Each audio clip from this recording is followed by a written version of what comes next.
देश में ये हालात हो गए हैं कि आज के समय में किसी की मदद करना भी भारी पड़ सकता है और ऐसा ही कुछ हो रहा है बॉलीवुड एक्टर सोनू सूद के साथ। दरअसल अभिनेता सोनू सूद के घर और दफ्तरों पर इनकम टैक्स विभाग ने छापेमारी की है, जिसका आज दूसरा दिन है। अब सोनू सूद के घर पड़ी इस छापेमारी के चलते आम आदमी पार्टी ने सरकार पर निशाना साधा है। अभिनेता सोनू सूद के घर और दफ्तरों पर इनकम टैक्स विभाग सर्वे दूसरे दिन भी जारी है। कल करीब 12 घंटे से ज्यादा वक्त तक सोनू सूद के 6 ठिकानों पर सर्वे अभियान चला था।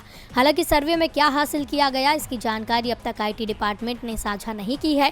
कल सोनू के घर आईटी अधिकारियों की टीमों ने सुबह से ही अभियान शुरू कर दिया था, लेकिन इस कार्रवाई के पीछे के कारणों का अभी तक खुलासा नहीं किया गया है।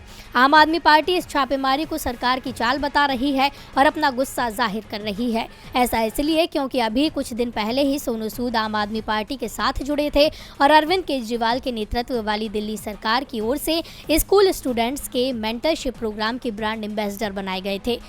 अब ये टैक्स सर्वे सोनू सूद के ब्रांड एम्बेसडर बनने के कुछ दिन बाद हो रहा है, जिसे लेकर दिल्ली के सीएम अरविंद केजरीवाल ने नाराजगी जताई है।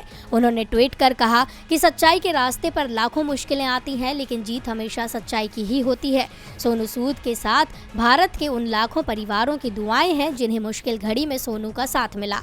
गौरतलब है कि महामारी के दौरान सोनू सूद ने जनता की खूब मदद की थी और अपने दरियादिली को लेकर उन्होंने खूब तारीफें भी बटोरी थीं, लेकिन सोनू सूद की इस दरियादिली को इनकम टैक्स की नज़र लग गई। अब सोचने वाली बात यह है कि क्या वाकई इनकम टैक्स जानना चाहता है कि उनके पास इतना पैसा कहां से आ रहा है, या फिर इनकम टैक्स सरकार के इशारों पर काम कर रहा है और आपके सरकार पर लगाए गए सारे आरोप सही हैं। अब इसका खुलासा तो इनकम टैक्स की रिपोर्ट आने के बाद ही हो सकेगा। डीवी लाइव की रिपोर्ट।